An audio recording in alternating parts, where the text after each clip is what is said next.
Së pari, votimi do të fillojë në konsulatën e Kosovës në Stamboll. KSZ ka reduktuar votimin në 37 përfaqësi diplomatike. Më 27 dhjetor, procesi i votimit për zgjedhjet e Kuvendit të Kosovës do të zhvillohet në 16 ambasada dhe 13 konsulata të shpërndara në 18 shtete të ndryshme të botës.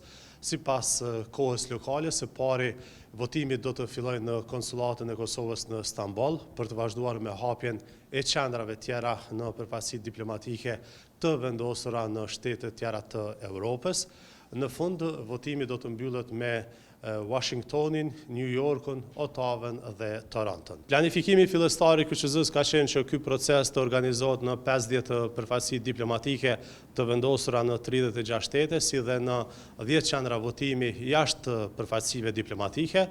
Pas vendimit të BZAP-it, Gjykatës Supreme dhe pas përfundimit të regjistrimit të votuesve, KSZ ka reduktuar votimin në 37 përfaqësi diplomatike. Sipas vendimit të fundit të KSZ-s, nga kjo listë janë larguar edhe 8 përfaqësi të tjera dhe 70 votuesit e tyre janë udhëzuar që të votojnë përmes postës.